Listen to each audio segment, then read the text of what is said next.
जय Shri Krishna friends, welcome to Harimukund. जैसा कि आप जानते हैं कि इस बार कामिका एकादशी 31 जुलाई को मनाई जाएगी, तो आज मैं आपको उसका सही समय, पारण का सही समय, एकादशी का महत्व और उसकी कथा बताऊंगी। सावन का महीना अपने आप में बेहद शुभ माना जाता है, जिसके चलते इस माह में पड़ने वाले हर एक पर्व का महत्व और भी बढ़ जाता है। इस माह पड़ने वाली एकादशी भी बहुत विशेष मानी जाती है। सावन मास के कृष्ण पक्ष की एकादशी को कामिका एकादशी कहा जाता है। एकादशी का दिन भगवान विष्णु की पूजा अर्चना के लिए समर्पित होता है।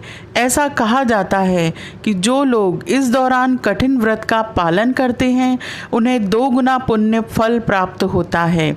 सावन में पड़ने के कारण कामिका एकादशी के दिन भगवान विष्णु के साथ भोलेनाथ की पूजा करने से उनका आशीर्वाद प्राप्त होता है। सावन में पड़ने वाली कामिका एकादशी के व्रत के बारे में खुद भगवान विष्णु ने कहा है कि मनुष्यों को आध्यात्म विद्या से जो फल मिलता है, उससे ज़्यादा फल कामिका एकादशी का व्रत करने से प्राप्त होता है। कहा जाता है कि कामिका एकादशी का व्रत रखने से व्यक्ति की सभी इच्छाएं पूरी होती हैं।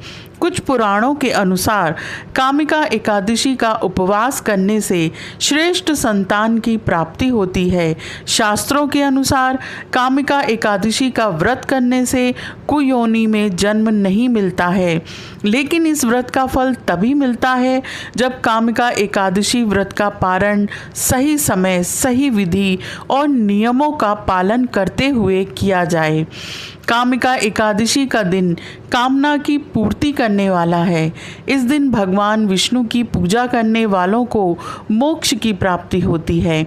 मान्यता है कि इस एकादशी के दिन जो भक्त भगवान विष्णु की पूजा अर्चना करते हैं, उन्हें पुण्य फल की प्राप्ति होती है।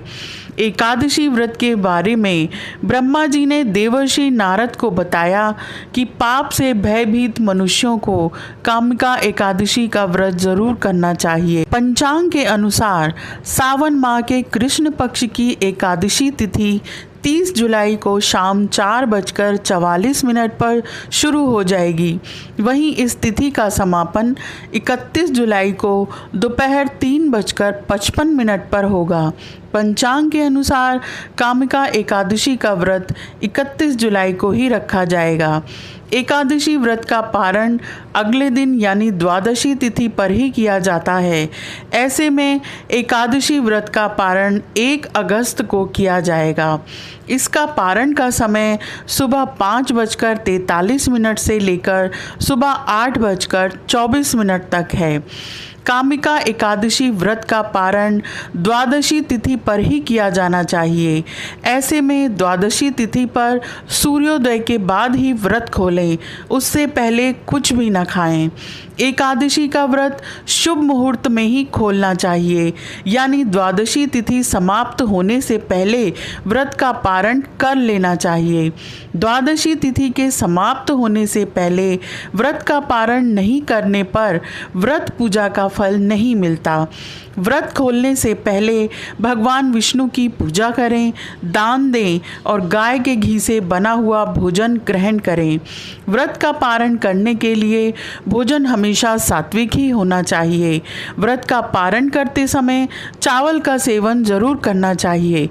मान्यता है कि एकादशी व्रत में नियमों का पालन न करने से जन्म मरण के बंधन से मुक्ति नहीं मिलती है और अनेकों योनियों में जन्म लेकर कष्ट भोगना पड़ता है। कहते हैं कामिका एकादशी व्रत कथा सुनने मात्र से ही व्यक्ति को उसके सभी पापों से छुटकारा मिल जाता है और अंत में स्वर्ग लोक की प्राप्ति होती है। तो आइए इस एकादशी की कथा सुनते हैं। एक समय की बात है किसी गांव में एक ठाकुर रहता था। एक दिन किसी कारणवश उसका ब्राह्मण से झगड़ा हो गया और उसके हाथ ब्राह्मण की मृत्यु हो गई। उसने अपने हाथों द्वारा मारे गए ब्राह्मण की क्रिया करनी चाहिए, परंतु पंडितों ने उसे क्रिया में शामिल होने से मना कर दिया। ब्राह्मणों ने कहा कि तुम पर ब्रह्म हत्या का दोष लग गया है, पहले तुम अपने पाप का प्रायश्चित करो, तब हम तुम्हारे घर भोजन करेंगे। इस पर क्षत्रिय ने पूछा कि इस पाप से मुक्त होने का क्या उपाय है। जब ब्राह्मणों ने बताया कि तुम श्रावण कृष्ण पक्ष की एकादशी का भक्ति भाव से व्रत रखो और भगवान विष्णु की विधि विधान पूजा करो और ब्राह्मणों को भोजन कराकर उन्हें दान दक्षिणा दो, फिर उनका आशीर्वाद प्राप्त करो, इससे तुम पाप से मुक्त हो जाओगे।